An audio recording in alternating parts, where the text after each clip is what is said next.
streets spin shimmers and the walls they curl. The grip of greed, it rains. There's just one track to lead this moving train.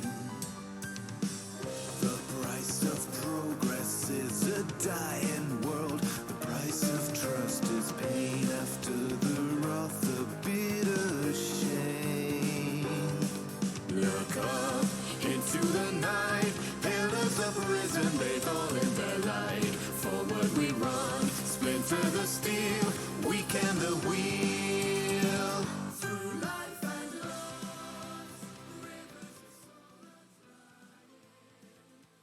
The heavy cost of hearts in the hands of time. Through life and loss, time as a form of pride. Good morning, friends, and welcome to another painting stream. Hello, I am Andrew, also known here in the internet as Thanatos, and this is my painting stream where on a occasional basis I go online in the mornings and I try to put paint on minis. Right now, as you may recall, I am putting paint on a series of black Templar figures. Look how washed out that is. I have 7 Blade Guard and this Marshal. So the Marshal is pretty much done. He's close. He's very, very, very close. He needs some edging. He needs some highlighting. He's virtually there. I want to work on his sword a little bit, work on his gun a little bit. The Blade Guard, however, I just started them on Monday. And if we pop over to ZoomCam... Hey, welcome to ZoomCam. Here we are. So here's an example of one of the Blade Guard. They have, well, they're very, very washed out right now. Hang on a tick. Let's see if I can fix that.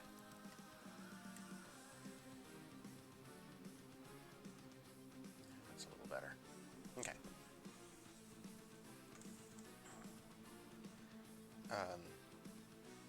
So what we've been working on, we did their shoulders, we did their crusade shields. Well, we started on the crusade shields. I want to do more with those, obviously. We did their robes, and yesterday we started in on their shields. And boy, do these shields have a lot of detail to them.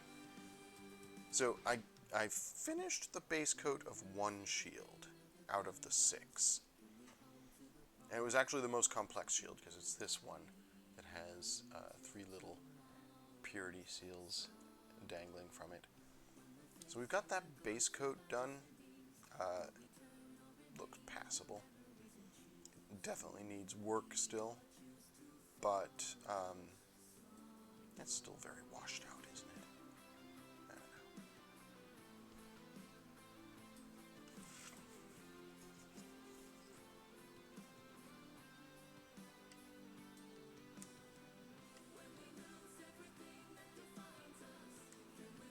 Oh, there we go. That got it. Oh, thank goodness. Alright. Just had to think a little bit, didn't it? There we go.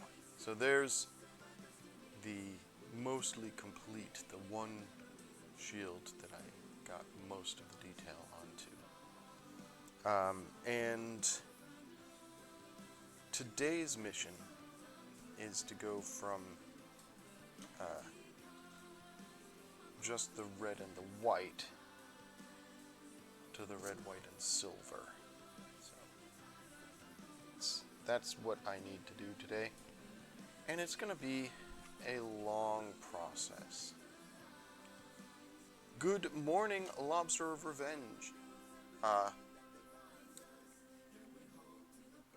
I'm intrigued that the reception is so spotty on your train. You would think that, well, I guess big-time business executives don't take train rides across the country very frequently, do they? And if they do, they're probably trying to get away from work, so they don't care that they don't have internet. But you'd think that they would have better internet on the trains.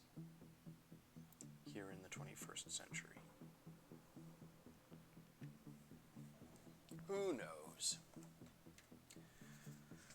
Anyways, today is going to be a little bit of a repetitive day. These shields are all very similar to each other, and it's just going to be getting that outline done without messing up any of the stuff that I did yesterday on these other 5 units. So hopefully this won't get too dull or repetitive or, unwatchable for you folks hanging out with me in chat. I know that I frequently, when I am working on detail that I want to get very precise, I get quiet. I get absorbed in the work, and I stop being very expressive. I don't say much when I am deep in this kind of painting. So I am afraid today's stream might not be most entertaining. I apologize in advance for that. But I appreciate you, Lobster, hanging out with me while I get some of this done.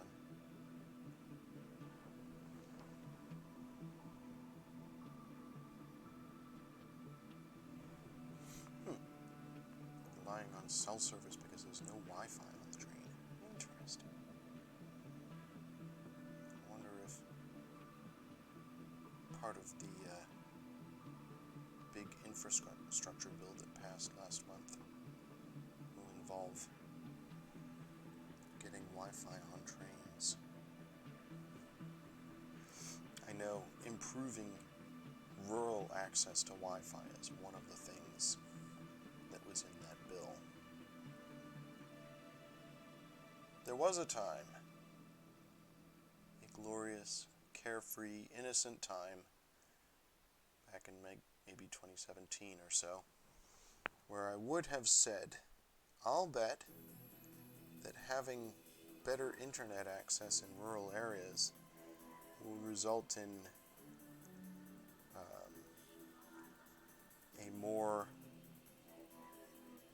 egalitarian outlook as people are exposed to more views that they are not as familiar with and are able to see how other people live their lives. But sadly, that is a dream that the last 4 years has pretty much eliminated, because the internet is very much a gated community now, and the algorithm will not show you the lives of people who are not like you unless you hunt very seriously to see them.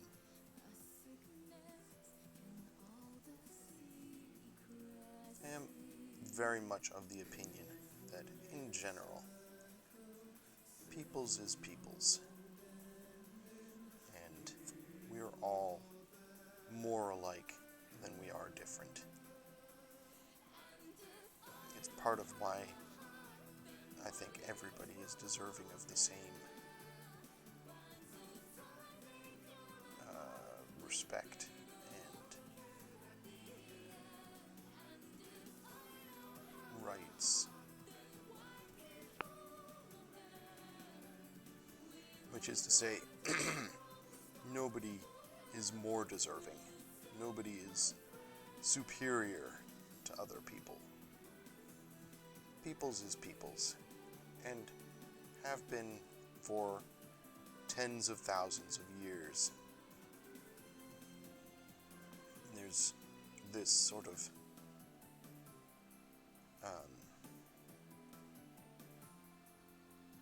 desire to believe that somehow we, modern people of this current era, are in some way superior to the quote-unquote primitives who came before us. And the evidence does not support that.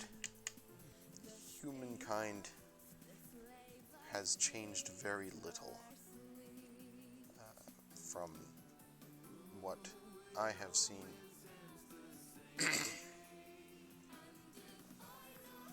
We are pretty much the same now as a race as we were when the pyramids were built, and probably most of the time before that, since people started thinking.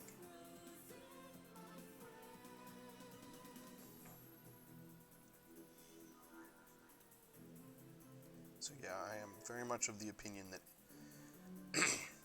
if folks were open to seeing the lives of other people, if there was less tribalism, if folks were exposed to the lives of other folks, they realize those lives are very similar to our own, and the people living those lives have similar desires and hang-ups and foibles, and we're all basically human. Which is not to say we're all alike, we're not all exactly the same. Some folks have different needs physically, but they're still basically the same people as everybody else. I think true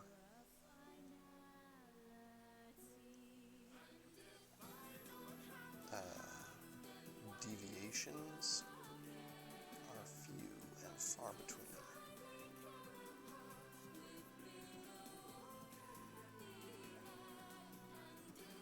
And at one time I would have said that the internet is a way for everybody to live in the same village, so to speak. All of us can have shared experiences. But no. Instead, the internet reinforces the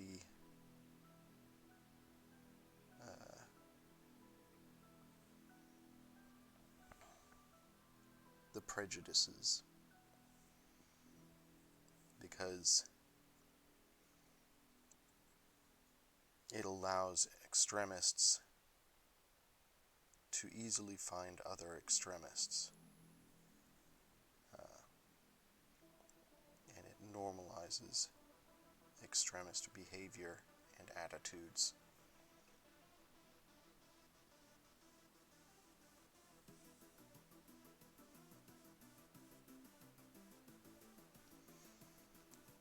Which is very disappointing to an optimist like myself. I need a different brush for this. This is finer work than I can do with this particular brush. I like this brush, but it's just slightly too broad for what I'm trying to do right now.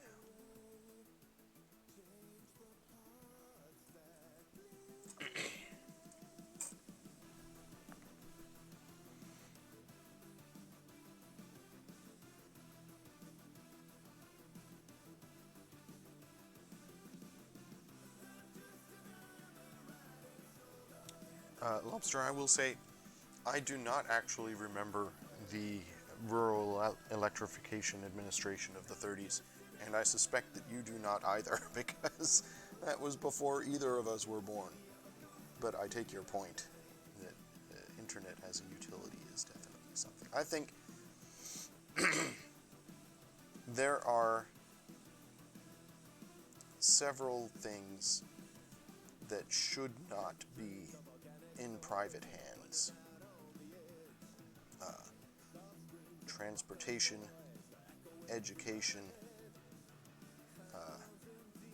life-saving or essential to life services. So utilities, medicine, these should all be public and should be free and should be administered by the government. Now, there are a lot of people who make money from those things, and money dictates policy. So I realize this is a pie-in-the-sky sort of thing when we live in a world where you can basically own a politician, or where politicians legislate to their own benefit more than to the benefit of their constituents.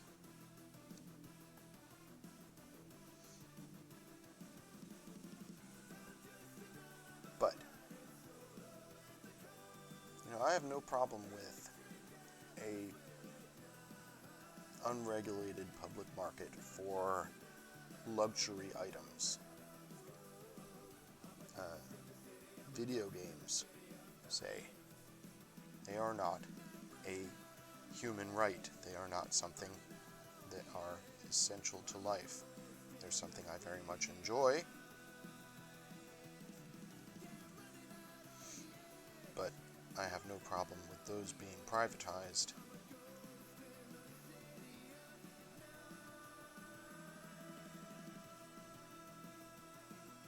I do wish that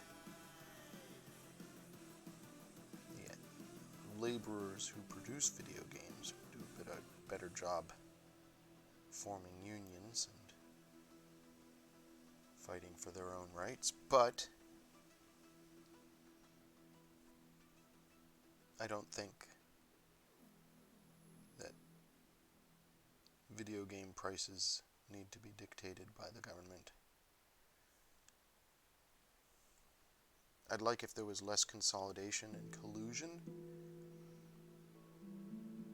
but with something that is not a life-saving or essential service, it does not necessarily need to be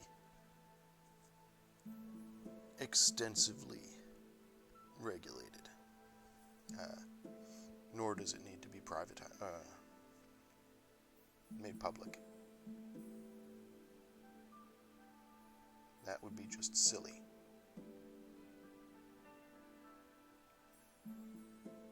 But I actually do believe that many essential services are better handled by a bureaucracy than they are being privatized. Because there is a transparency to a government-run utility that does not exist with a privatized utility. There's a greater degree of accountability. Dang it, I'm messing up on these lately. Oh well.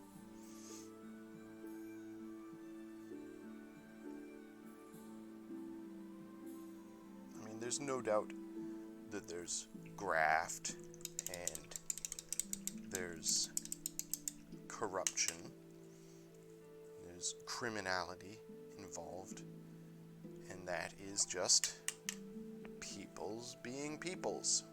That's going to be something you're going to encounter when you're... that's the first shield done.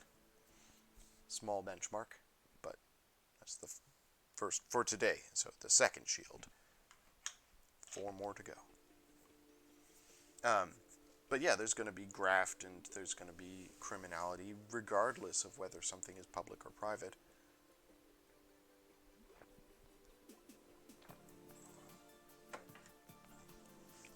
And that's why you need regulators. That's why you need oversight. That's why you need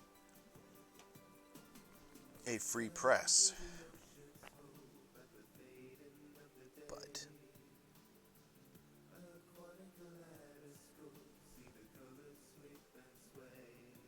there's a purity seal here.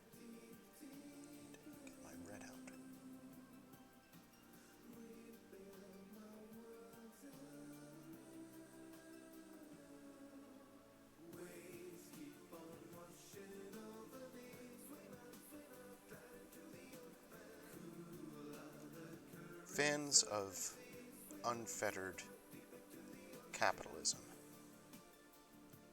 children of the 80s, so to speak, the Reaganists of the world, the Borks of the world. They already have everything they need. Many of them. There are, of course, the suckers.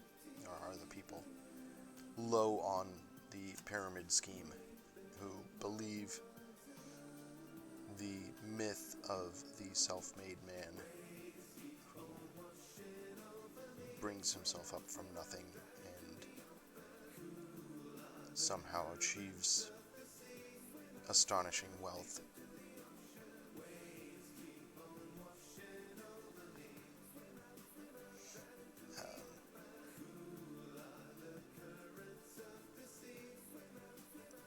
I am increasingly of the opinion that astonishing wealth is never achieved without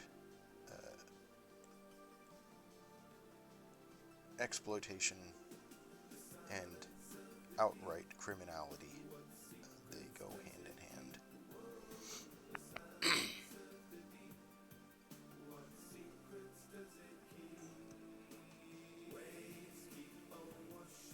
And it's, again, people who somehow have convinced themselves that they deserve to be better off than other people.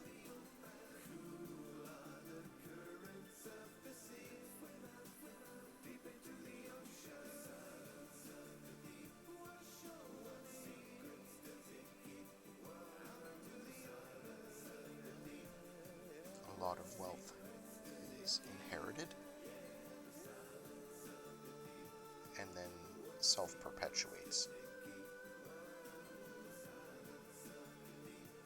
Maybe it wasn't always that way. Maybe there was a time when somebody could work hard and build up a life for themselves. But unfettered capitalism has put an end to that time. I don't think that it is physically possible any longer. Because the structures that exist to help accumulate wealth have been corrupted to only feed the wealthy. And when new structures are attempted,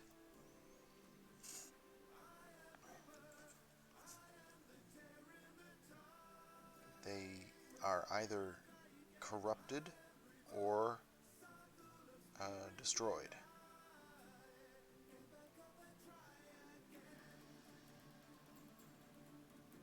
So, I don't remember where I was going with this. But I think it was that unfettered capitalism is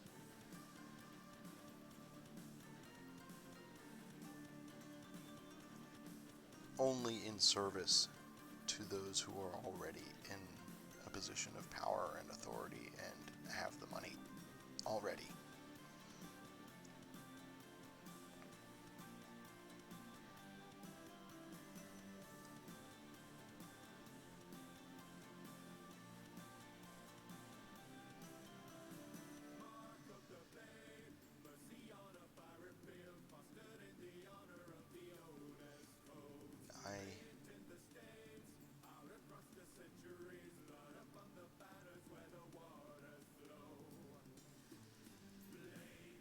I very much wish that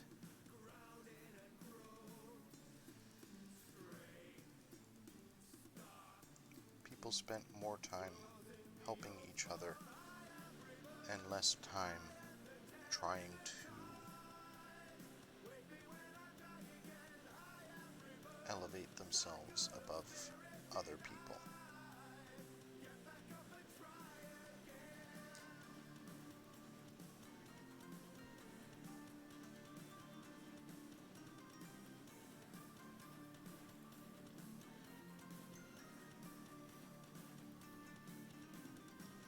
I believe there are public servants amongst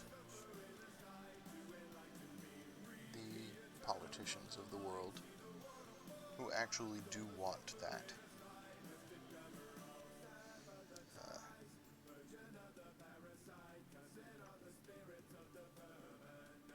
They are apparently few and far between.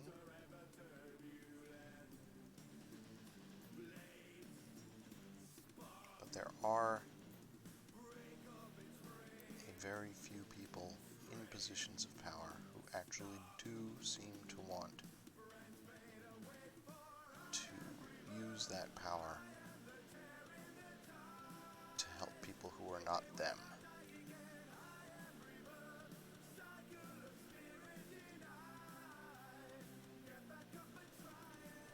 Maybe it's an illusion. Maybe it's a graft of its own. But say Elizabeth Warren. She genuinely seems to want a more equitable world. She certainly, through words and action, appears to work towards that.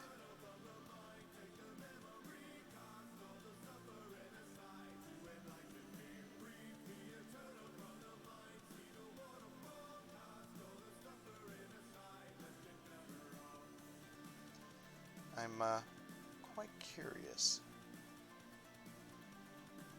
what the political landscape in the world is going to look like in the coming decades as the current generation of power mongers begin to die off.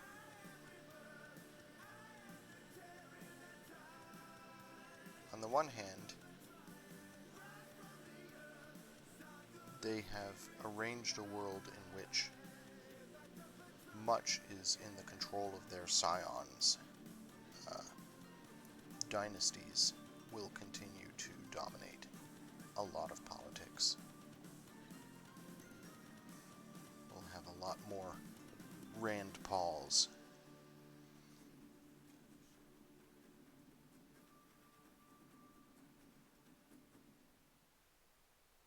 But on the other hand,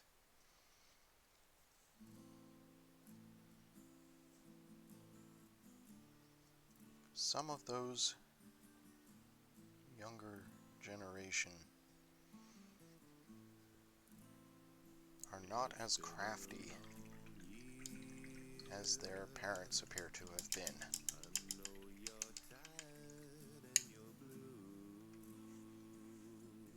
On the third hand, Donald Trump was president, and that guy was a fucking moron.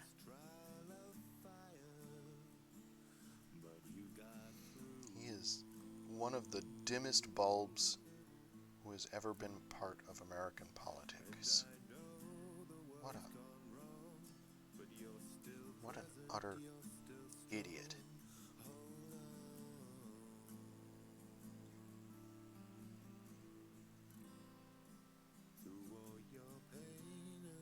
Maybe a slightly crafty idiot, in that he knows how to graft very well. Although I think a lot of that is he attracts a certain class of person who grafts on his behalf.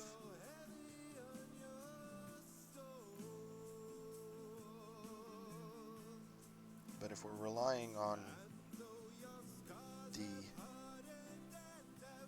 idiocy of a younger generation of evil people to bring down systems of injustice that put them in power, I don't think there's much hope in that.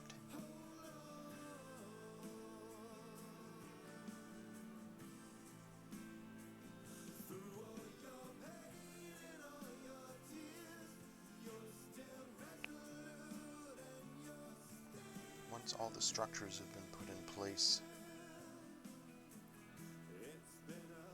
to elevate the sons of the Fred Trumps of the world, apparently very little will prevent them from succeeding, in spite of their idiocy.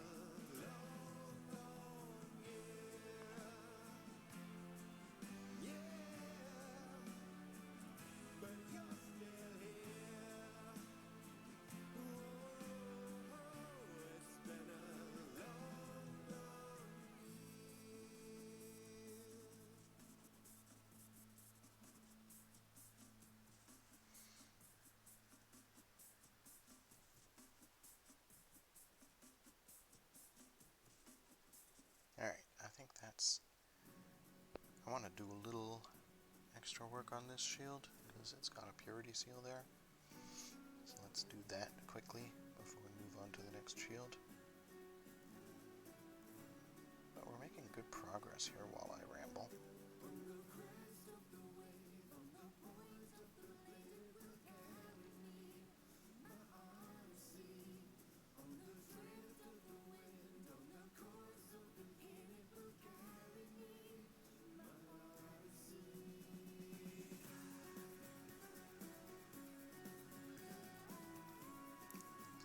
Rivets.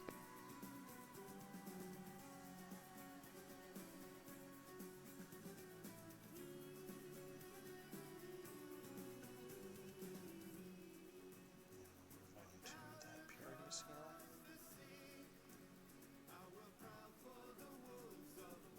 To think about what wash I'm going to do on these shields. I'm definitely going to do a wash. I don't want to really dull the white I've already put on them.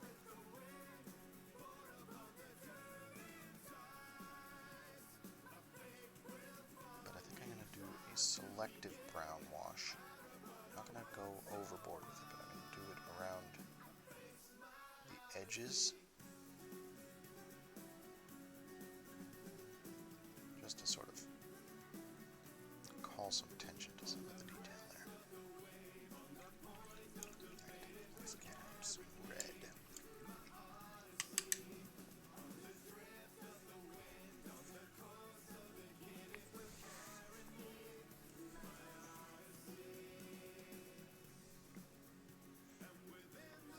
And some skeleton bone.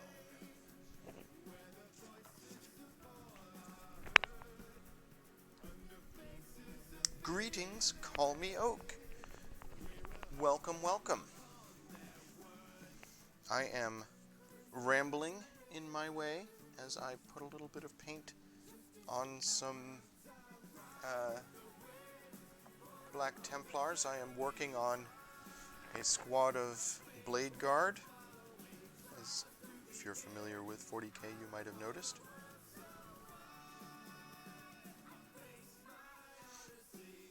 I am doing pretty well. I am doing okay. Deep in holiday preparation. I'm getting together with my in-laws this week, and then I'm getting together with my father and siblings later in the week. And I'm a little bit nervous about that because of the way things currently are.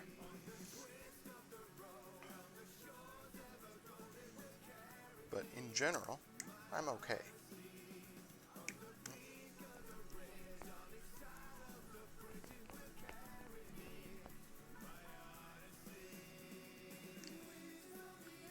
How are you, Call Me Oak? How are things in the internet?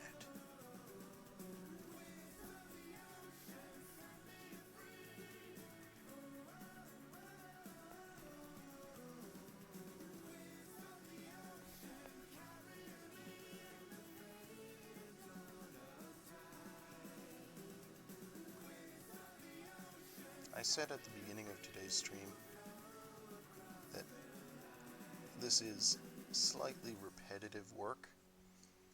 Like, I'm doing a squad here, and I'm assembly lining it.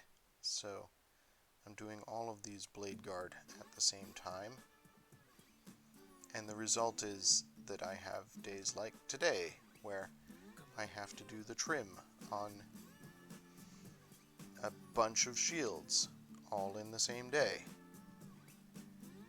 I could concentrate on one figure at a time, but I feel like doing it this way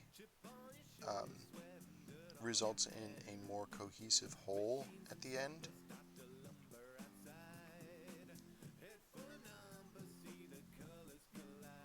But it just means that I'm doing very repetitive work. All these shields have very similar sculpts. So I'm doing the same thing over and over again, which is why I'm rambling so very much. Just to kill the time when I work.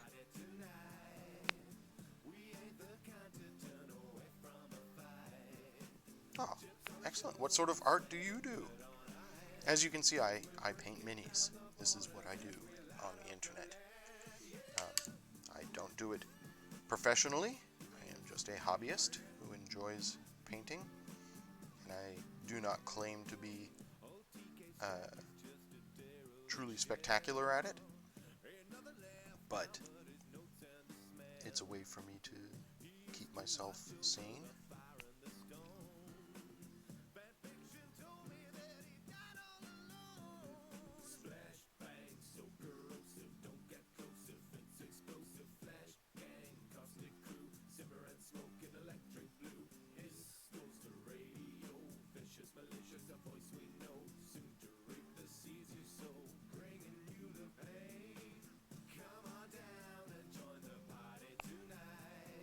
Do you also paint minis?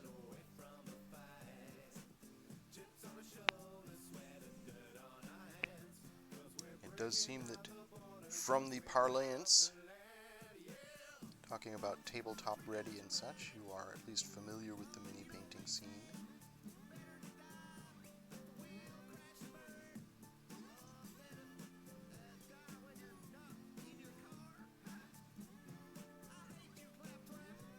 I will admit I play very little. This is actually an army that I am putting together for a viewer who donated to my Extra Life fundraiser earlier this year. And as a thank you for their donations, I said that I would paint a squad for them on stream. And they gave me these blade guard. So these are not my blade guard, these are just for a person who has been helping the stream.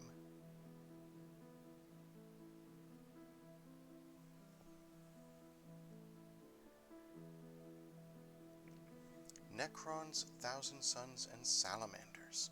Nice. I was joking with one of my online friends and friends through the store about Thousand Suns the other day. She was complaining about painting trim, and I was like, I love trim! Someday soon I'm gonna paint some Thousand Suns. And she said, you know what, just prime them in the trim color and paint the bits that are not trim.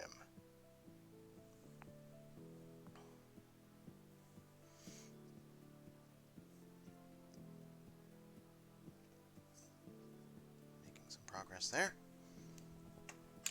As long as I'm doing this, I'm going to get all the purity seals.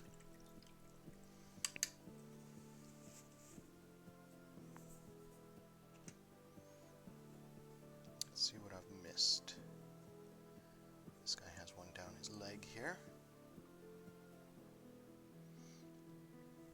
My first army and my first love in 40k are Tau. And I'm very excited because Tau are getting new rules, and as with much in 9th edition, are getting sort of rejiggered to make them work better in the current meta. So perhaps I will actually bring an army to the table and actually play some 40k. It's shocking, but it could happen when the new Tau rules drop.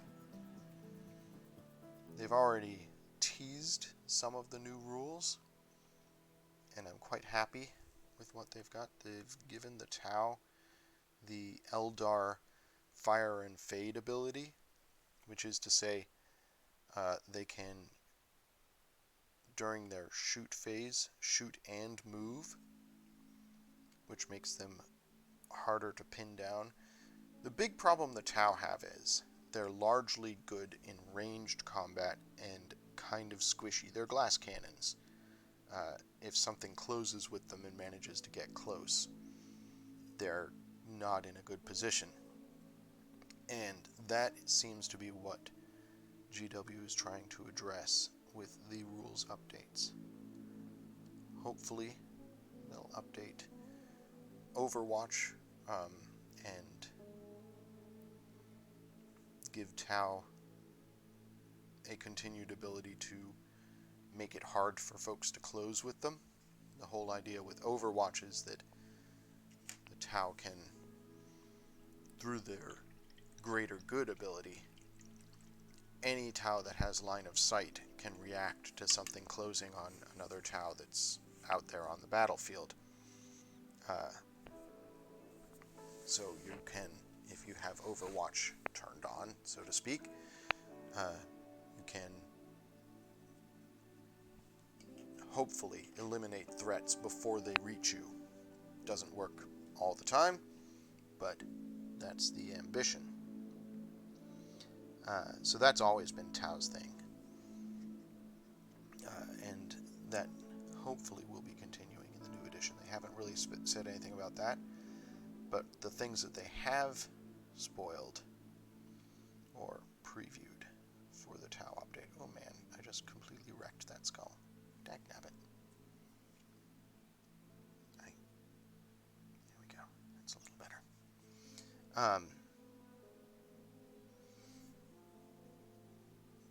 They have previewed the ability for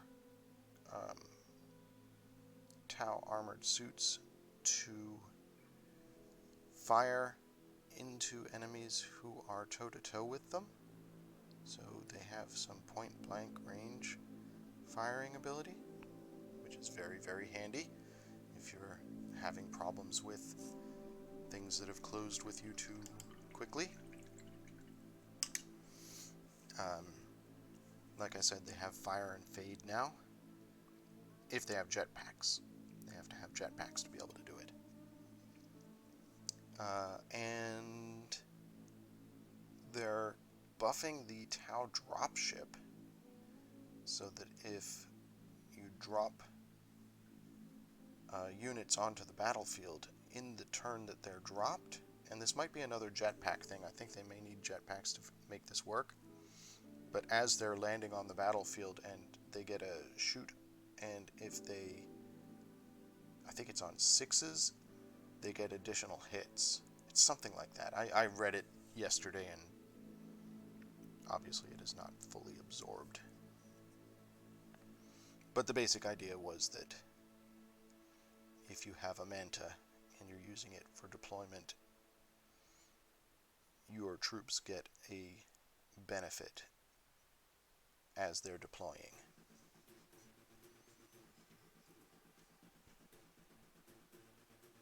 All of which are sort of buffs intended to help with mobs. So, yeah, fun stuff for the Tau these days. I'll get back to his shield in a couple of moments.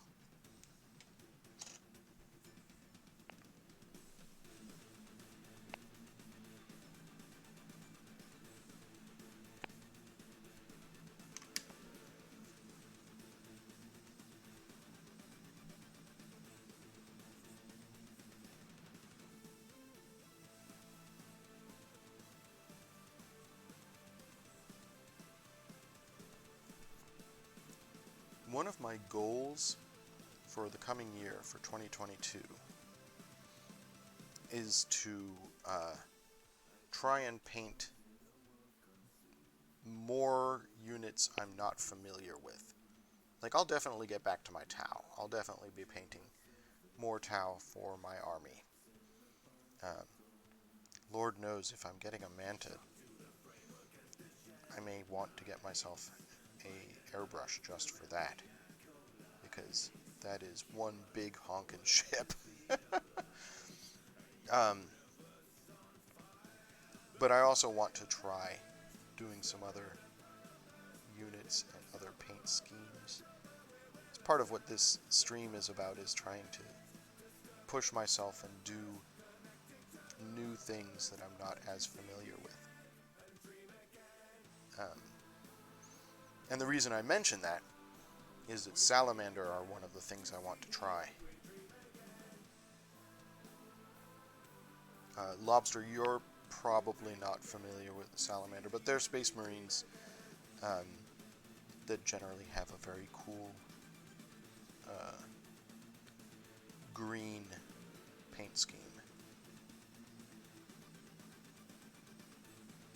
I have this pair of Blood Angels that I have been working on. I'll get back to these folks early next year, but this was a challenge that I had set myself this year in 2020, 2021. This year was 2021, right? Was to work on these guys. And I was trying to do it without using any washes or metallics, so practicing my NMM, trying to do more sort of color highlighting. But I'll get back to those Blood Angels at some point next year, in 2022.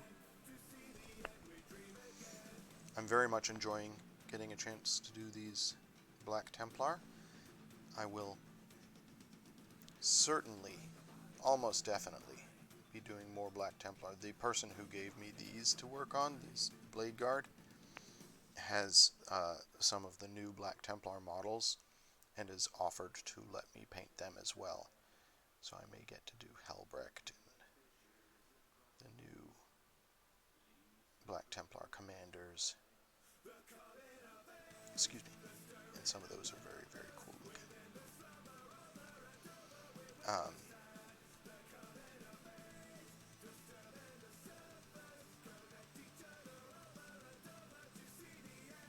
Sure, what is your Salamander tip? I would love to. I'm always looking for new techniques.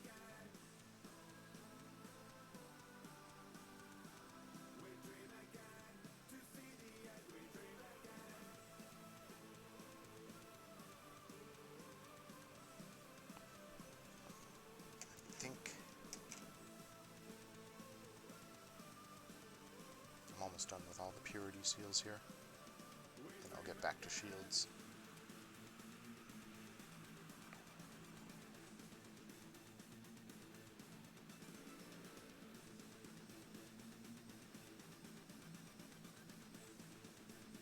That was a pleasant interlude.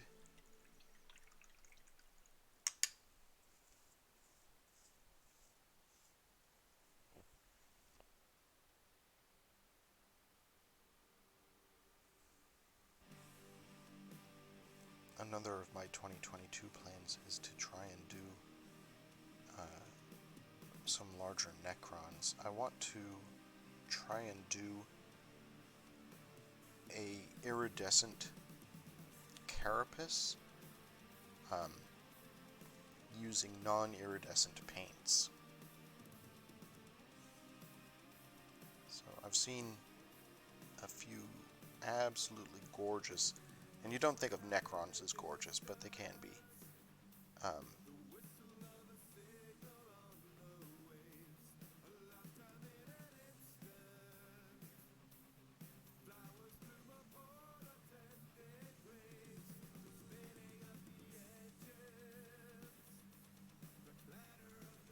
I also want to work on my OSL, which Necrons are perfect for.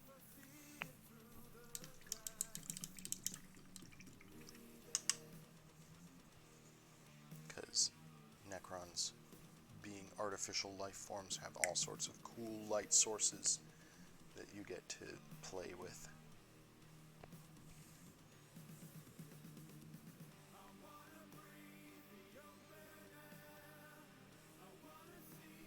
Okay, so Kalmiok, you say, while generally speaking in terms of Citadel paints, you're told to start with Caliban Green to get to the eventual Salamander Shade.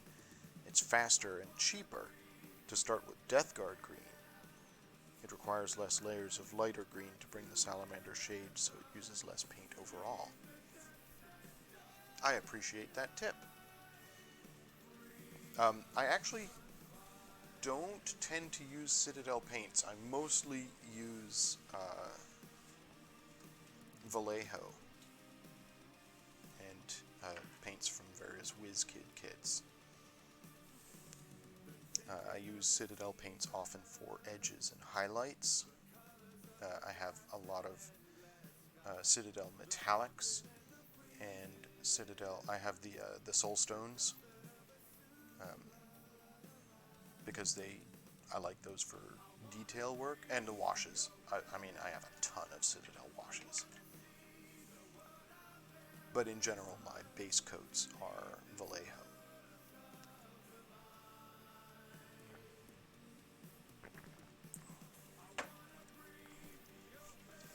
But I can see what you're saying about the layers of paint, that it saves time.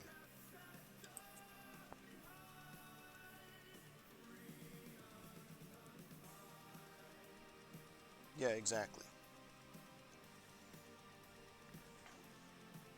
The names of the colors may be different, but the core idea that you're presenting is valid either way.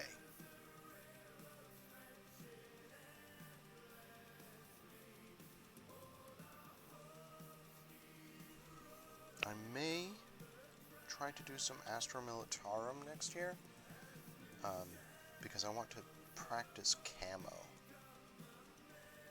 And camo is a very Astra Militarum thing.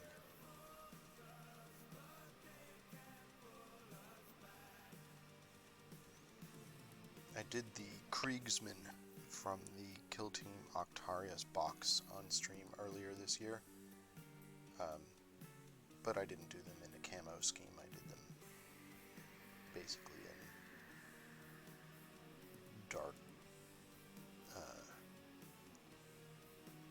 dark browns and dark grays.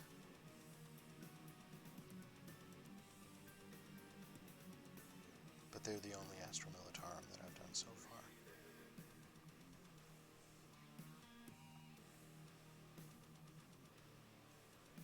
Lobster, you'll remember that Astra Militarum are the most army men of the Space Marine chapters.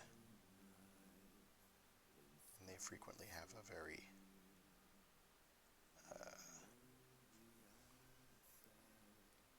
historical Earth Army men feel to them. Either World War II or Vietnam era.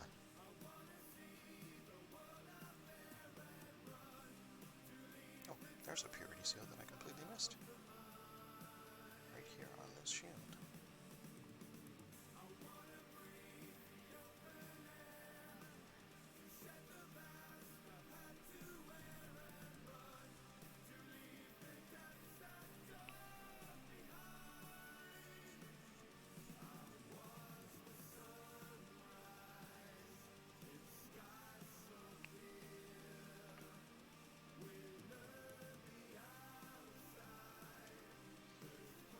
So, Oak, do you stream any of your painting?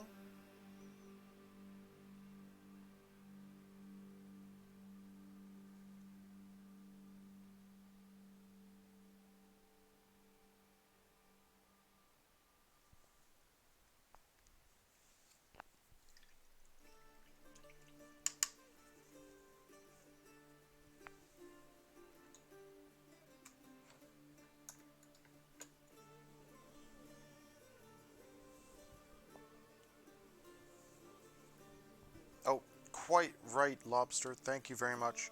Army persons, not necessarily army men.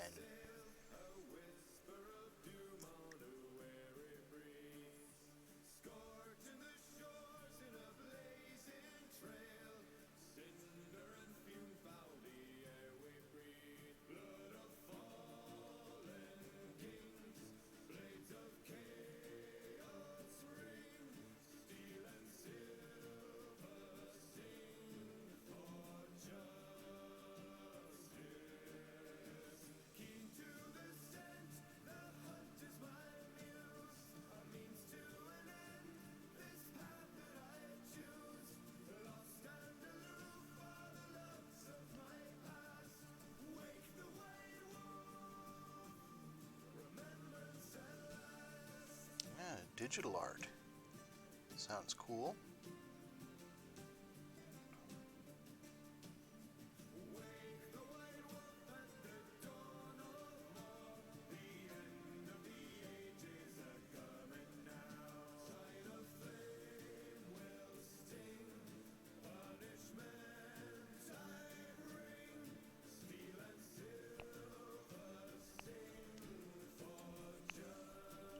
I am in constant awe of anybody who can take a blank canvas, even a digital one, and, even a shield or something like that, and freehand art onto it. Just create something. Like what I'm doing here, I'm mostly highlighting an existing sculpt. I consider it art because, there's still technique involved, and there are decisions you have to make about how you're going to proceed in color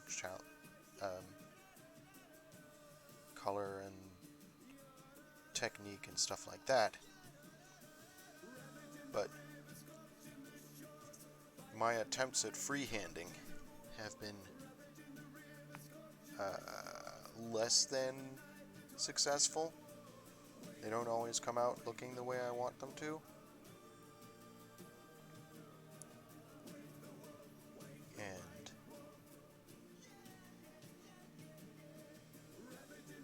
that's something that obviously comes with practice. It's not going to just happen. You don't set out to create something and just have it work.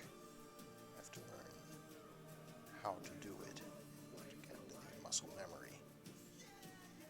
But that doesn't make it any less impressive when I see it in action.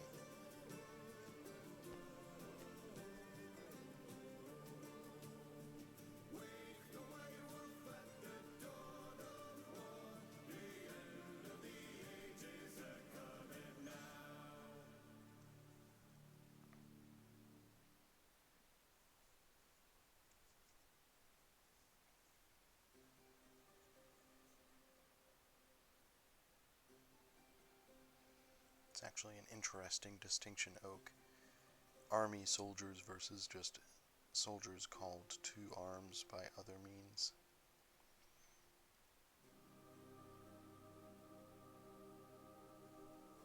I mean, peasant militias were definitely a thing.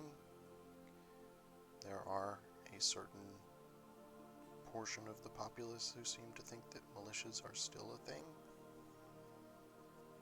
It feels like they're mostly cosplaying these days.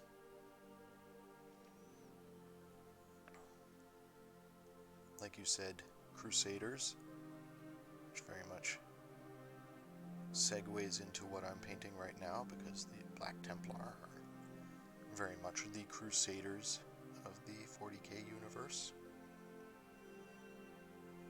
Thus their big old shields here.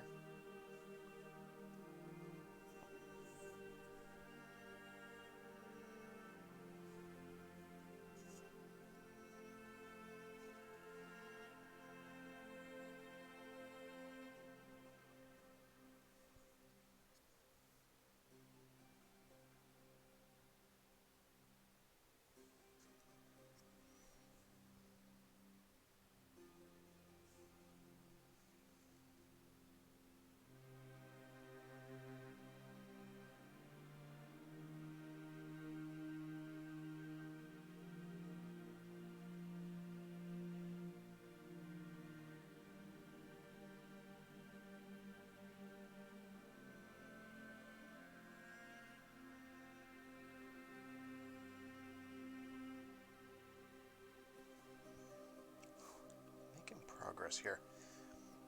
This is what I was talking about when I said that there were going to be portions of this stream where I would just be quiet, is because I get into these little nitpicky details and I have to concentrate so much that I find myself less able to communicate with you, the viewers.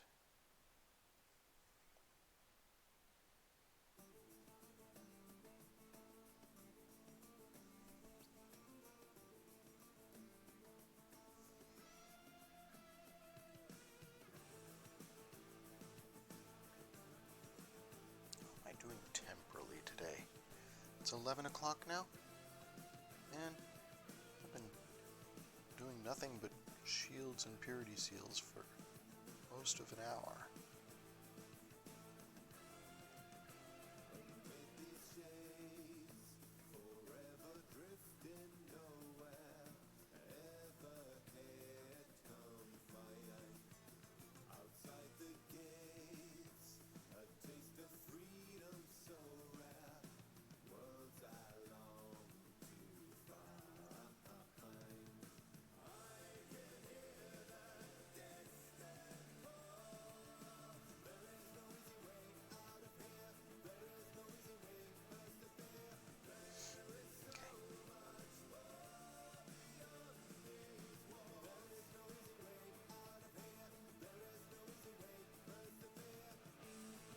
Getting close, though. We've made significant progress. I figured today would be mostly shields. My next stream, which may be tomorrow, but probably not, both because I don't tend to stream on Thursdays and because tomorrow is my wife's birthday, so I'm probably going to want to spend more time with her and with my painting. I hope you folks will forgive me for that. But my next stream, which will probably be next week? Question mark? I don't know. Maybe I'll do a Christmas Eve stream. But for that stream, I'm going to be concentrating on swords. All of these have power swords to do. Oh, thank you very much for the follow.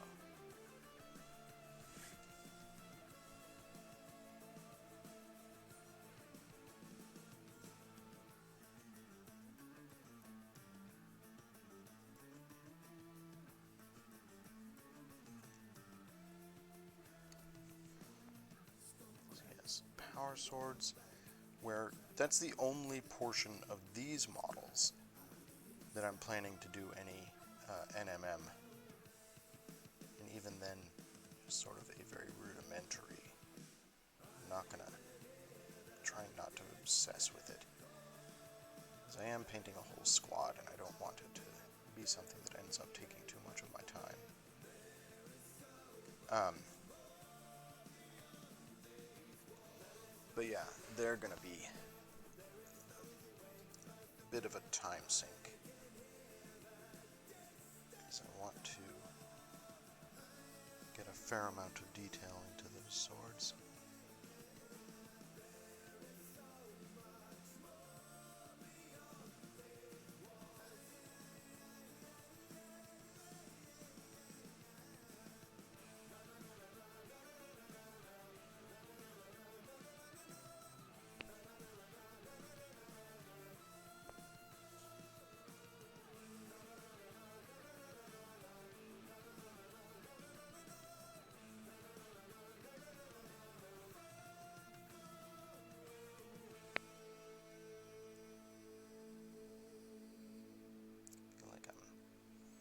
Messing up a lot on these rivets, but that's fine. I'm going to put a little bit of brown wash around these so they don't have to be super precise.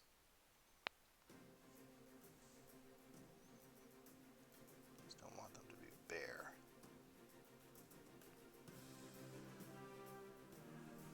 There. That's one more shield done.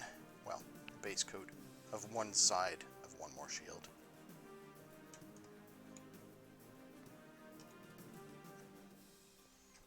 2 more to go.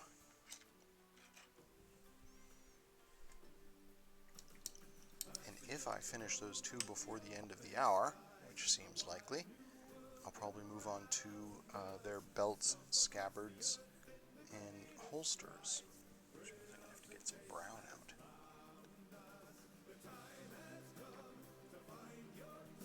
Oh man.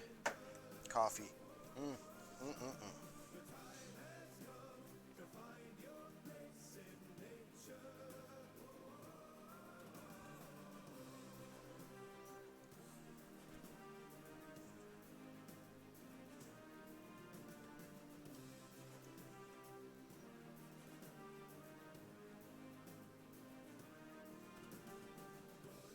Okay. 2 more. 2 more. I haven't even done the outside edge and back sides of these shields. Hopefully that will be slightly faster.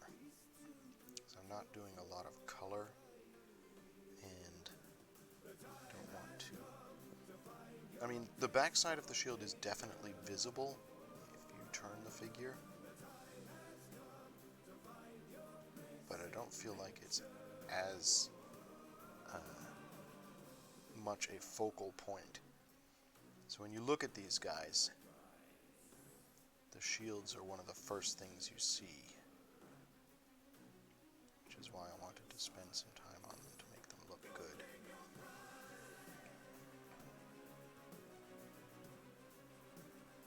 Whereas the back side of the shield, while still relevant, is very much a backside. I don't know if you folks can see it, but on the back side I'm going to have to paint the outside edge, and then they have power nodules like on a power sword, and sort of a central hub there. But I'm going to do that all in silver, so it should be relatively quick, and again I don't have to be as careful about it. I don't want it to be messy.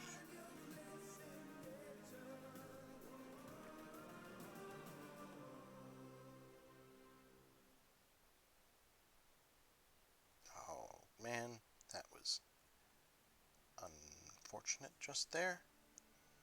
I definitely scooged a little bit outside the lines. It's fine.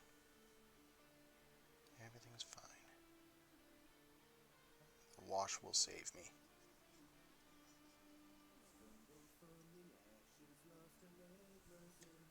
Why is my light is making a pinging noise, and I hope that doesn't mean I'm about to be painting in darkness. It's a fluorescent light. And if the bulb goes, I don't know how long it'll take me to get a replacement. Hush you.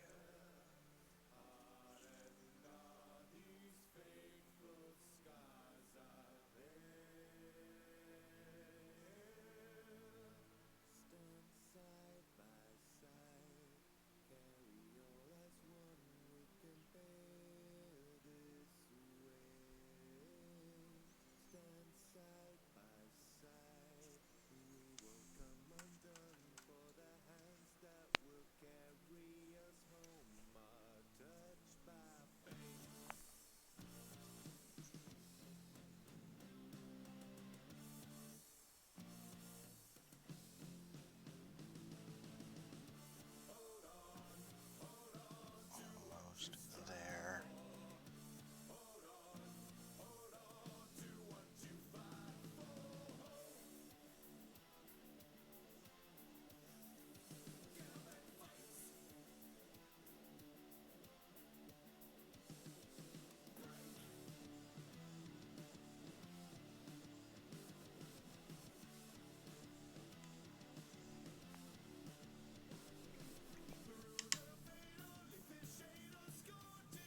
Oak, if you're still hanging out in chat, hop into my Discord. I'd love to see some of your salamanders.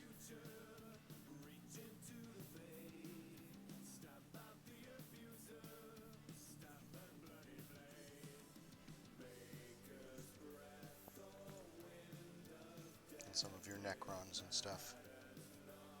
1,000 Suns.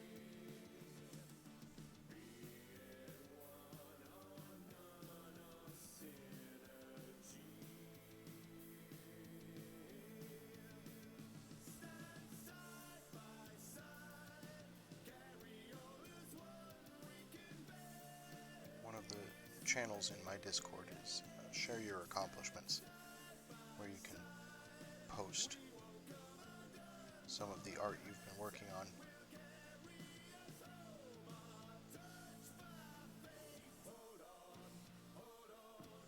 Admittedly, most of the time it's just me, but I have had folks post like short stories there. My friend Josh posted some short stories, some actually published short stories, I believe. And we've had some Age of Sigmar art show up in there.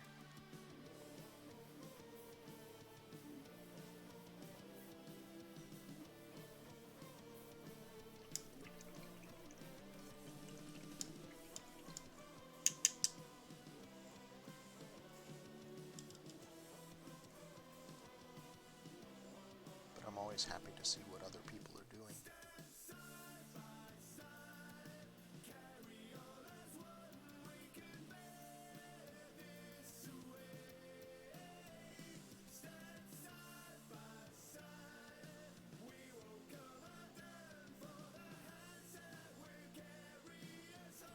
Oh, sure.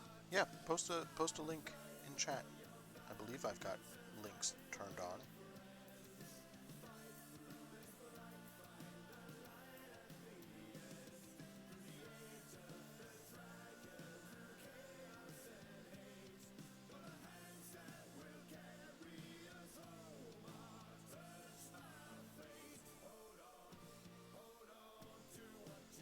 Yeah, we'll all see if you get timed out or not. I don't know if my mod Merriman is in chat right now, but she can untime you if you do.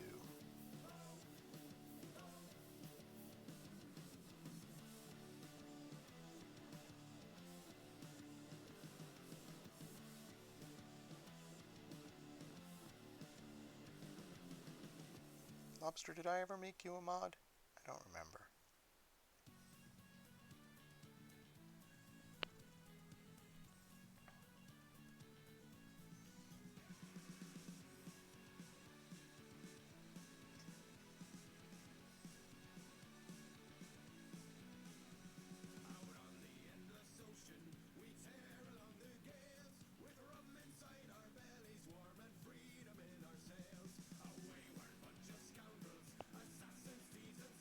This is the second to last shield that I'm base coating today.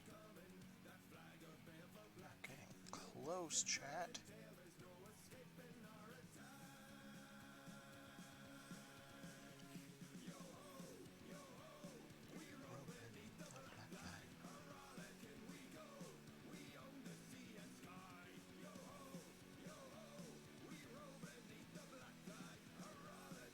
What would be a good piratey army to paint for 40k? I don't really have pirates. Maybe noise marines.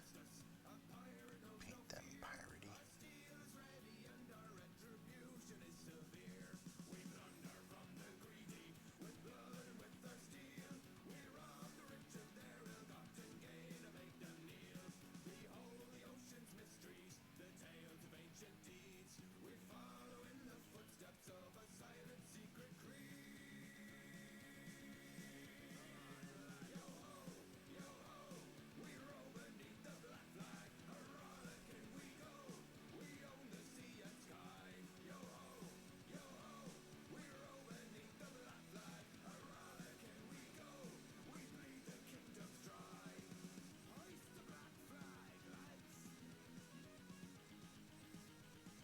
There.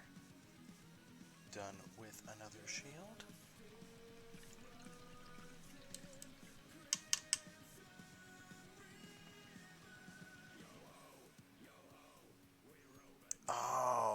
Orc pirates. Oh, I can totally see it.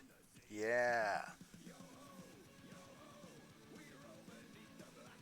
I want to do some of the new Squigosaurs.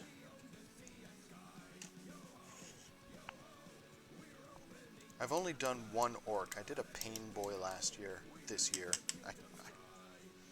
I still think of 2021 as last year now. I'm moving forward, right? I'm in 2022 now. But yeah, I did a Pain Boy in a sort of cartoony, cell shaded style. It was a fun experiment, but I haven't had a chance to paint the new Squigosaurs. Oops, I didn't do the rivets on that shield.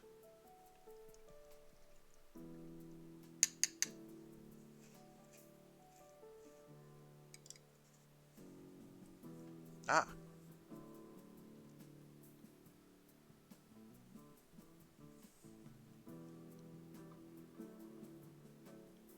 Cool.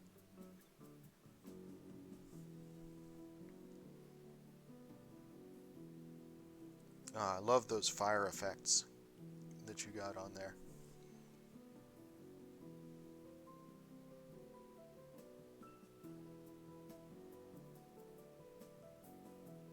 Yeah, I like the fire going down into the cloak like that. That's a fantastic look. I may steal that at some point.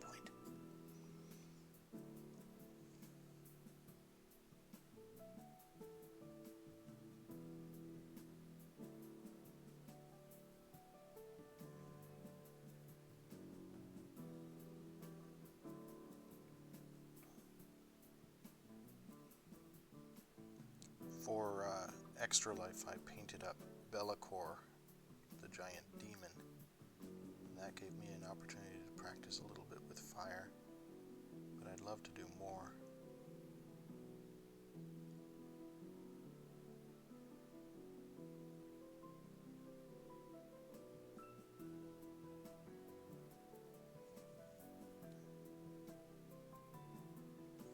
Alright, now that shield is done. Last one, chat. Here we go. And then we'll do something less eye-crossingly intensive. Just some of the little details that I'm trying to do here, like the rivets and the sort of starburst around the skull there. It's easy to do the first couple of times, but by the time you get to the fourth or fifth time, it's getting more challenging. I often find during these streams that I start out very detail oriented and precise, and as I go, I get a little bit more careless. That's why these 2-hour blocks that I use for my painting stream are pretty much perfect for me. 2 hours is about the perfect time period to spend painting before I begin to lose concentration.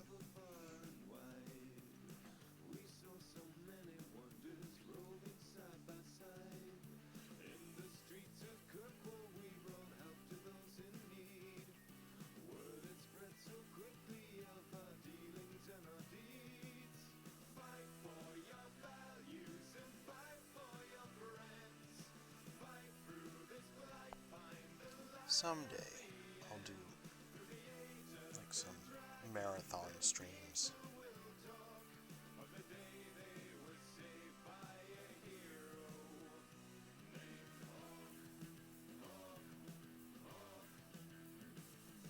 Maybe do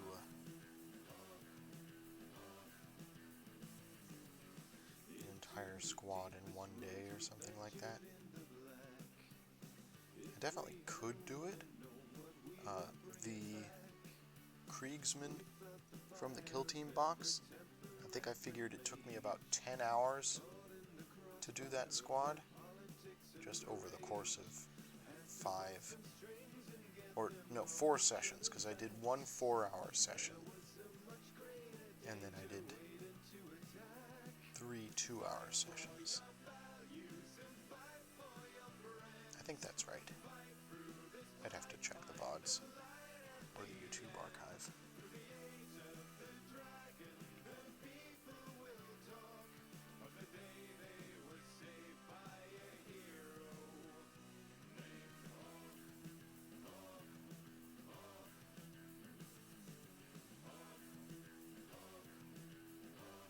But 2 hours is about the right time frame for a painting stream, I figure. Or at least it works for me. I definitely know folks who will sit down to paint and just keep painting for 4 to 8 hours. They are far more productive than I.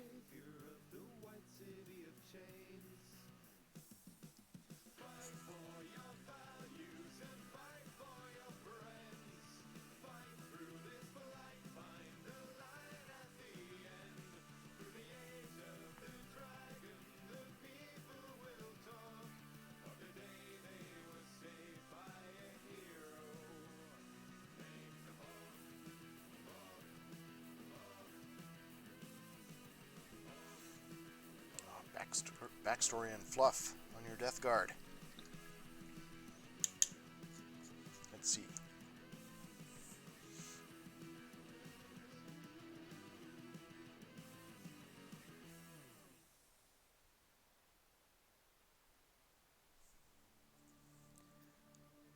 So this is a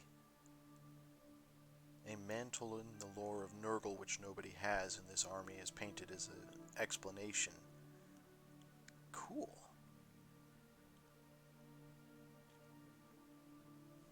I love paint schemes that serve the fluff, and people who actually put thought into why their army has the look that it has.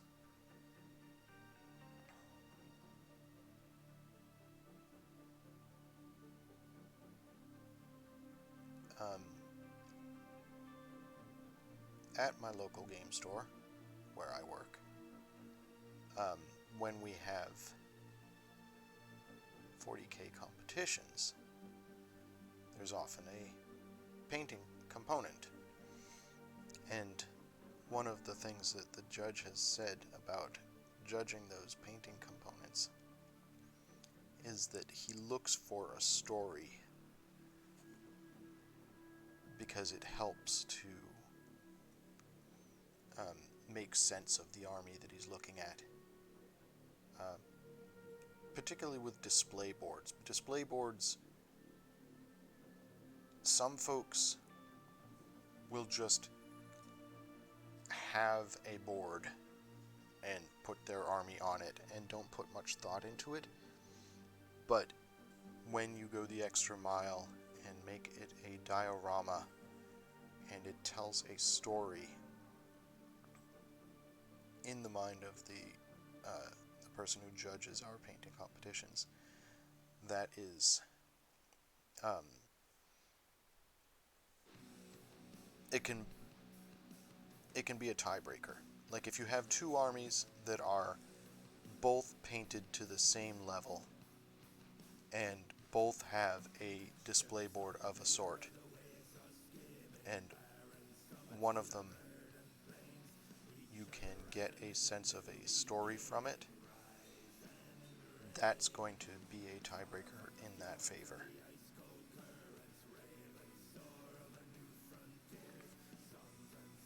So I always love when there's thought put into that.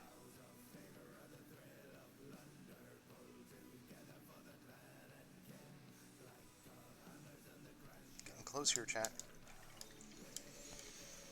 This is the last shield. It's slightly intimidating to think, okay, yes, I have painted 6 shields in 2 days, but it's only the base coat, and it's only one side of the shield. Like I said, the back side I'm not going to spend as much time on. But, oh man. It's okay. I have no particular timeline on this squad. I'd like to finish it before the new year, just because I have other things I want to paint. But if I don't, I don't. It's okay. And I'm sure the person who I'm painting it for would appreciate having their figures back so that they can actually play with them. But I told them it was probably going to take me most of the month of November. Like, that was the plan.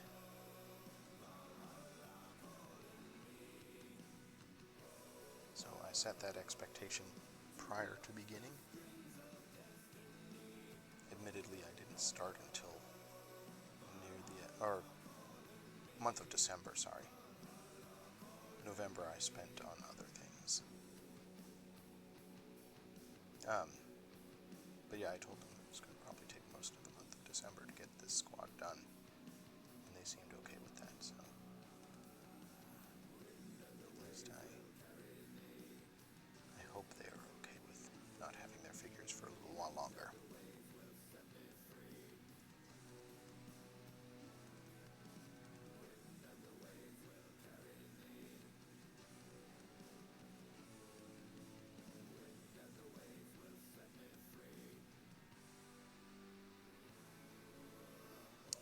Alright. So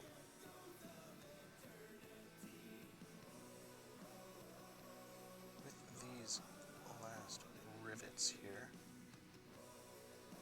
this pretty much completes the 5 shields that I wanted to do today.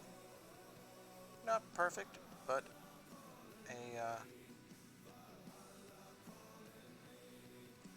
little bit of a wash will help. Do some sort of weathering with them as well. But there. Lovely.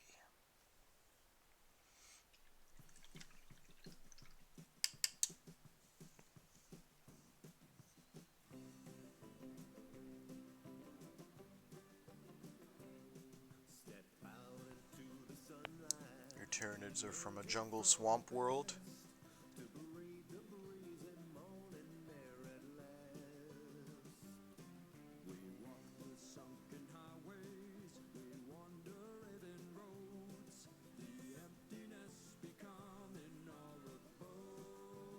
All sounds very cool.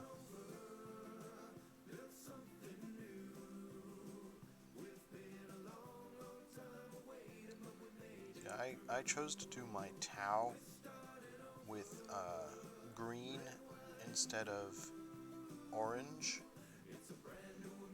but I didn't do it for a story reason. I just did it because I thought it looked cool, and because I wanted to, I don't know, I wanted them to be unique.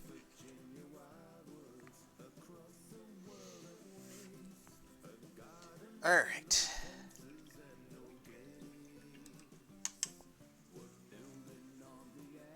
So that, chat, is all those shields done.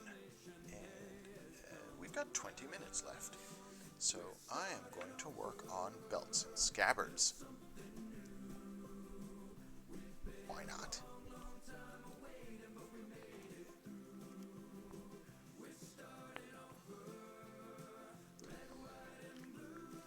Starting with just a flat brown.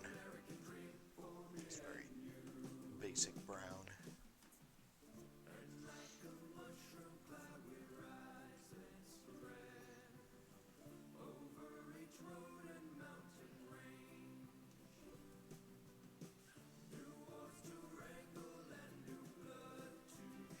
This is your Salamander Successor chapter.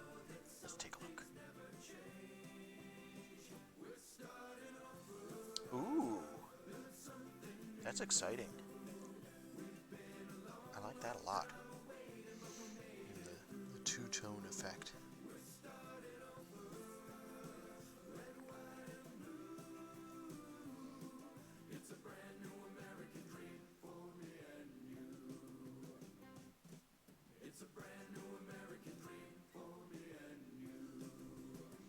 It's also a great model.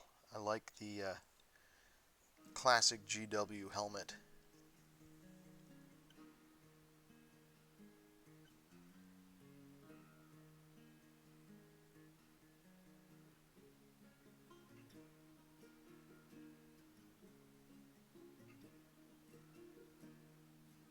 Red stain on the grain of the timber, obscured in the trees and the towns. There's a sinister scent on the wind, time's gonna come around. The red sun is going down. There's a devil inside of us all now. There's a giant to bring to the ground. He's taking us out when it falls. Our time's gonna come around. The red sun is going down, and there's a price to pay for all that we have done. Turn my eyes away and watch These the folks all have setting sun. holsters for their guns. One has his gun out.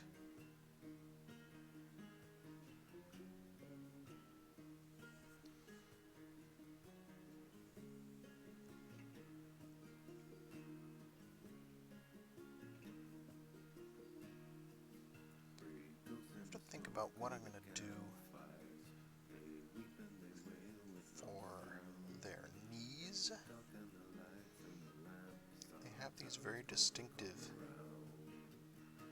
sort of friezes on their kneecaps.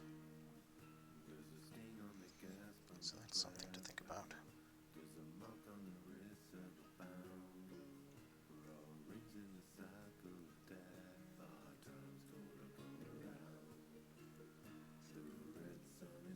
Chests I'm probably going to do silver for the emblem on their chest.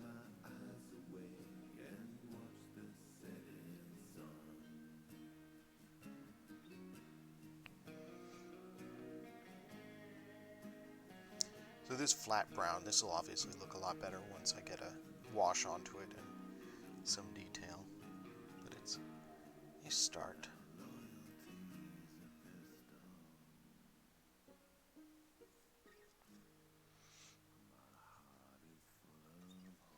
And then he's got his belt. He's got belt pouches.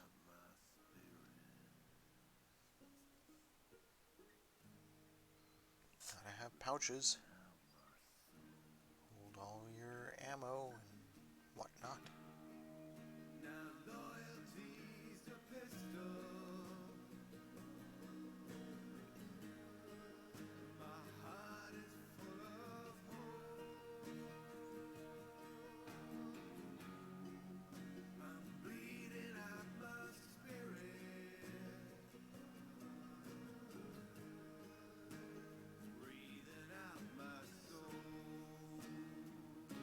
This canister that he's got here, I don't know if that's meant to be a canteen or something like that.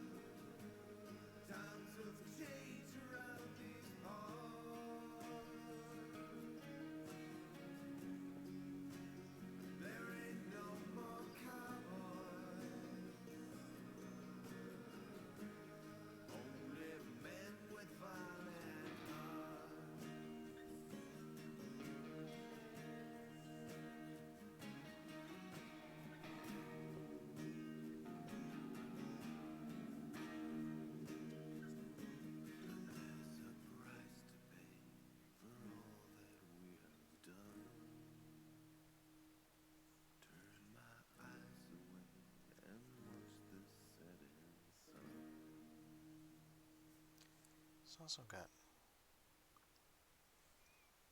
straps on his armor. I feel like maybe these should be brown, maybe.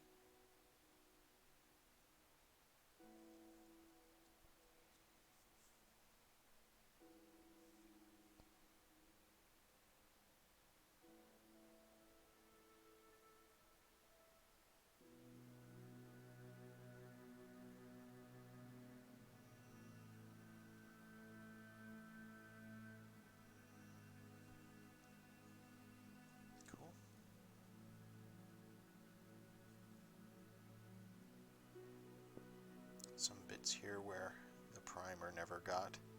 And I have to get in there, do some brush on primer on those.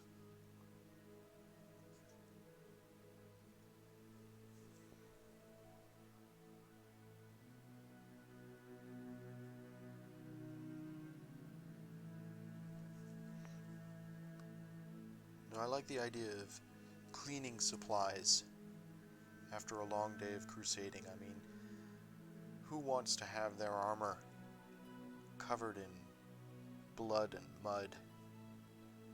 I'm sure it happens. If anybody would want pristine armor, it would be the Black Templar.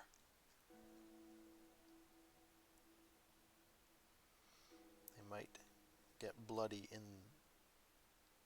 the midst of battle, but they'd want to be looking parade ready shortly after.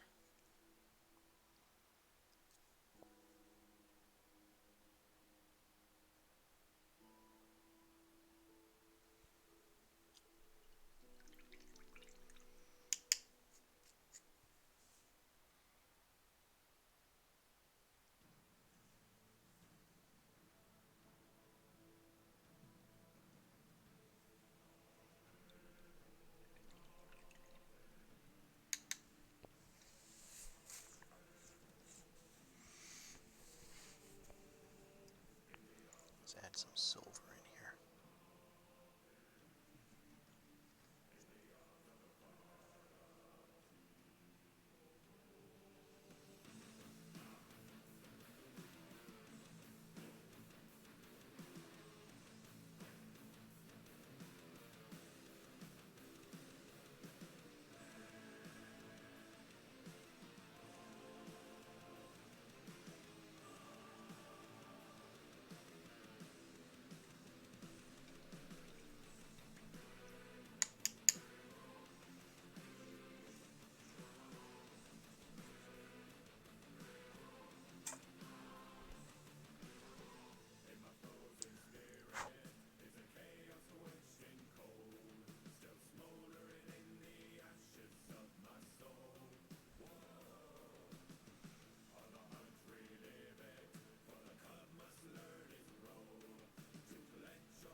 Difficult angle here. I'm gonna get his belt buckle, but he's got a shield in the way.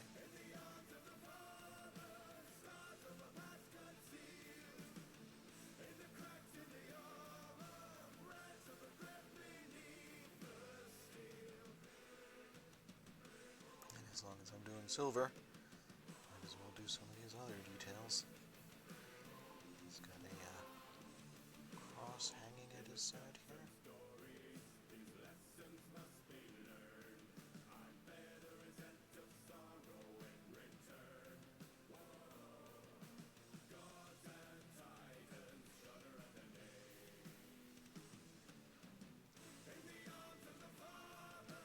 I got this army pre-assembled. I probably would have chosen, if I had had the choice, to paint them without the shields, and then add the shield later. Both would have given me a better chance to paint the back of the shield, and would have given me a better angle on some of these details like this that are behind the shield.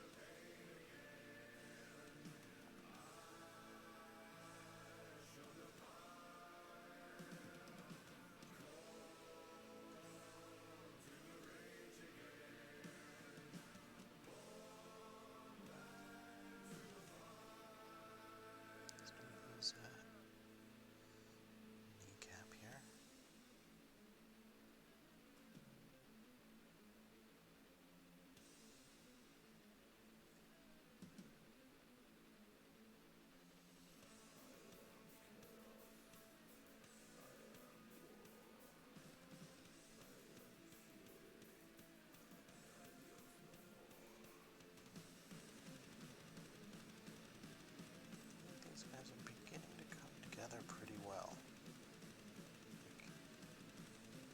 most of the color scheme settled.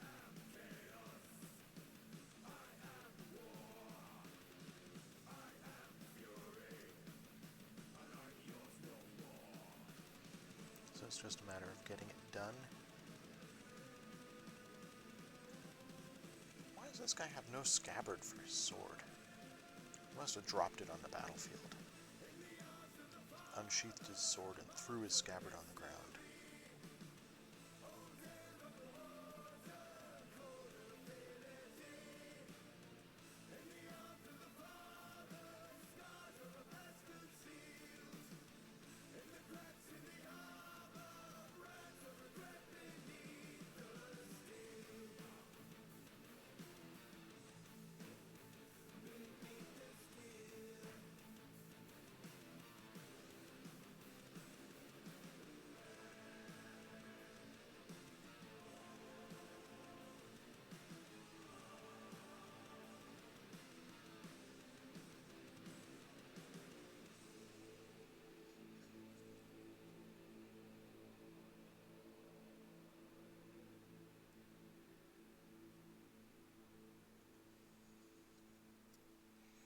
There, what do you think, chat? The silver details on the kneecap here. A lot of this black armor is going to look better when I get edges and highlights in.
He's looking good. Oops. Got a little too much paint on the brush there just then.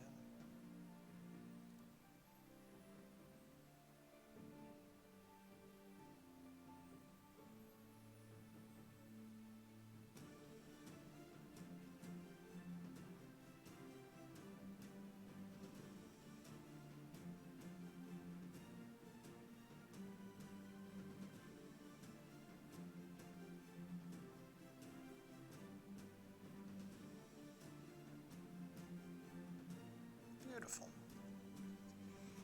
It's beginning to look kind of Black Templar-y.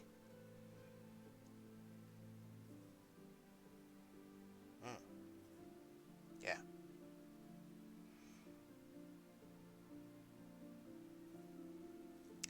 Need to work more on their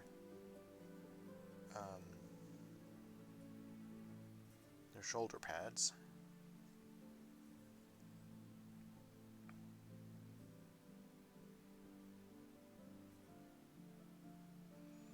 But we're definitely beginning to get closer to what I envisioned when I started these guys.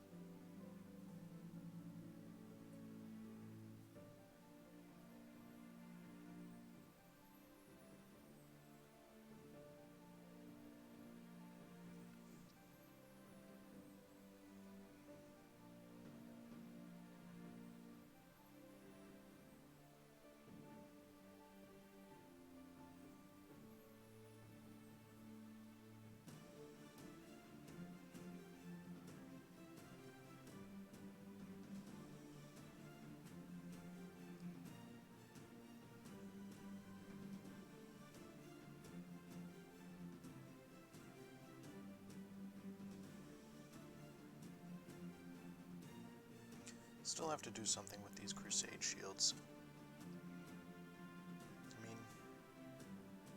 I want to do more than just this two-tone split here. I want to have some kind of illustration on them. But it's, as I said earlier, that sort of freehanding is not my forte. Fix his eyes, fix his shoulders, do a bunch of edging, do his sword.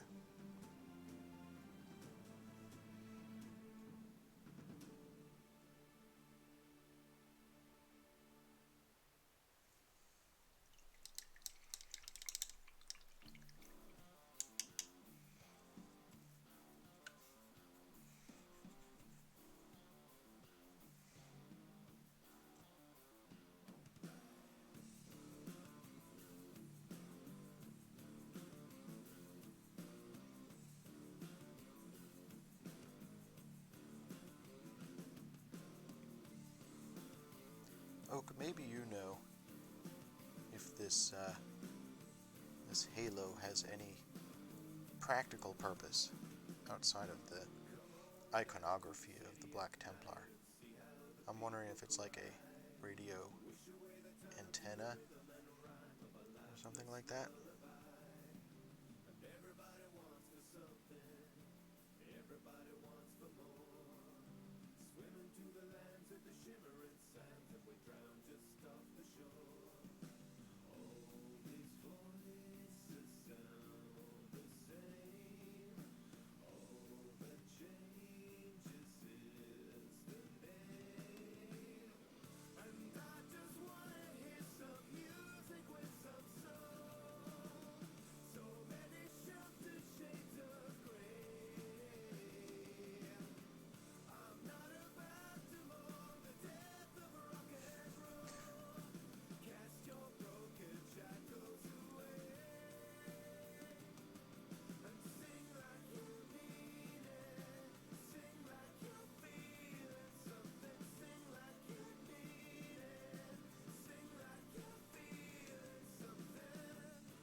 If I can keep this pace up,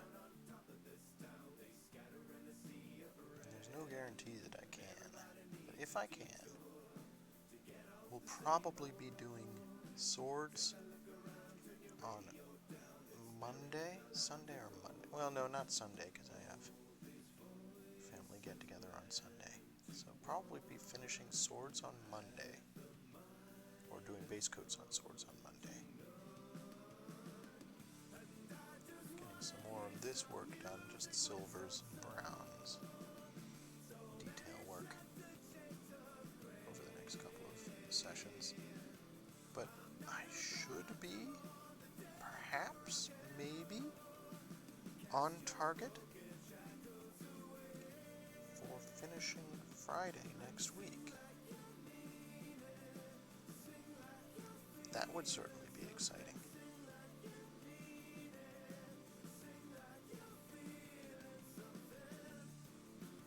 Which would mean that I would actually finish these this year. I hope I can do that. It's ambitious, but look at the progress we've made in the last couple of days, Chad. I feel like it's doable.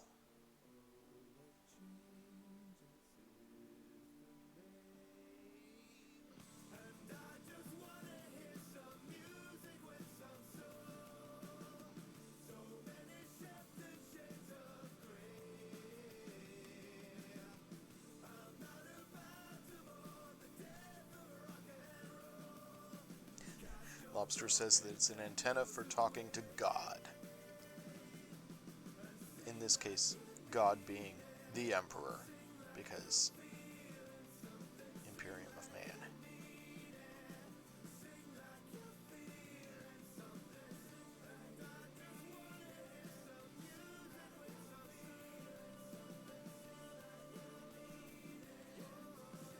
Oh, you called it lobster.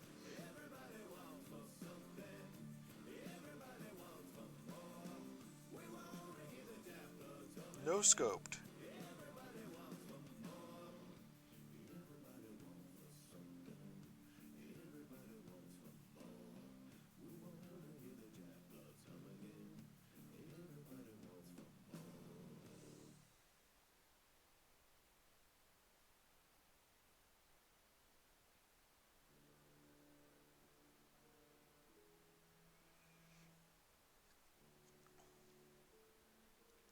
Just putting a little silver on these vents here.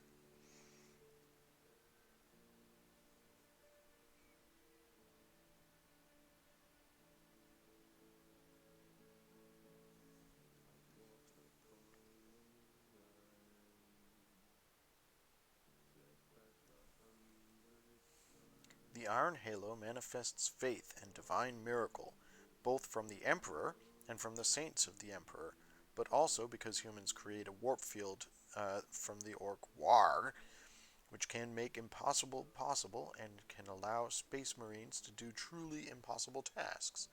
There you go.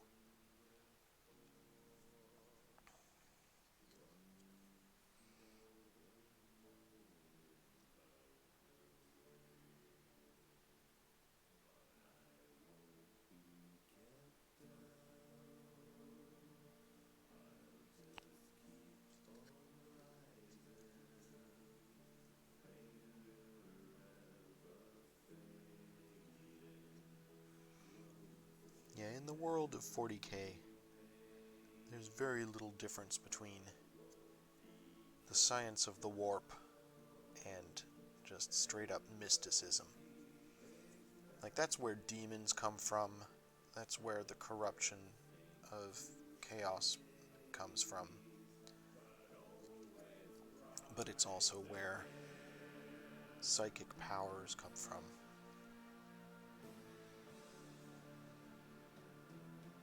I've said it before and I'll say it again, I'm sure, but the orcs have the best fluff in the game.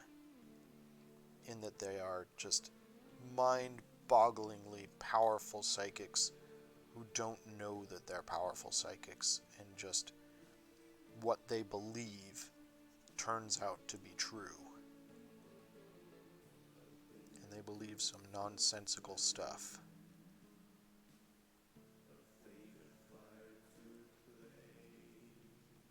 Alright, I said I was going to work on his belt, and I ended up doing a whole bunch more detail on him. But I'm pretty happy with all those bits that we did. I need to fix his belt a little bit. We're going to do a wash in here, so it doesn't have to be perfect.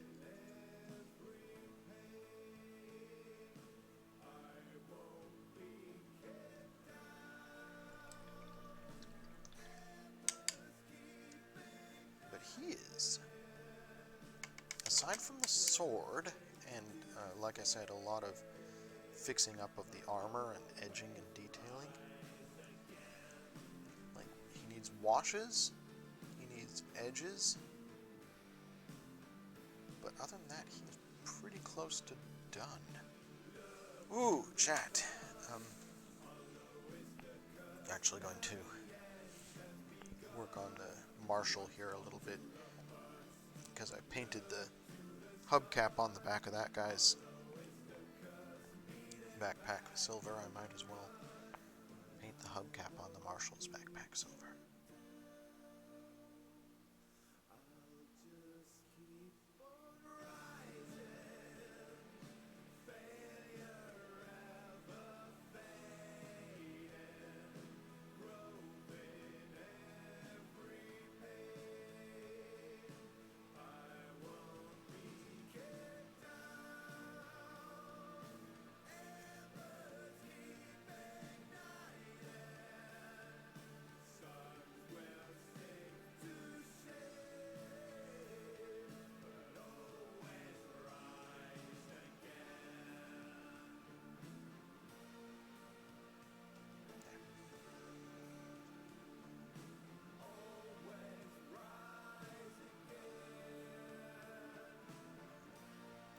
fine detail to do on the Marshal, but he's getting close too.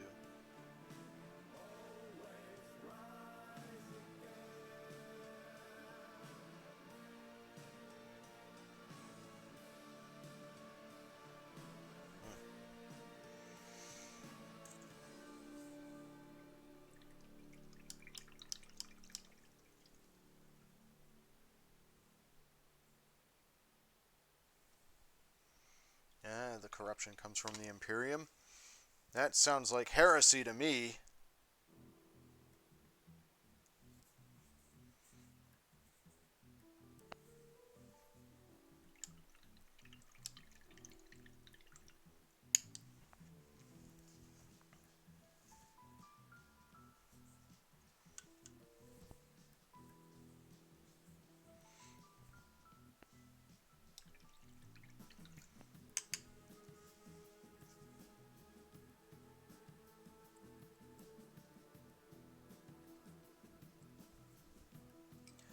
Alright, where are we temporarily? Oh man, it's afternoon.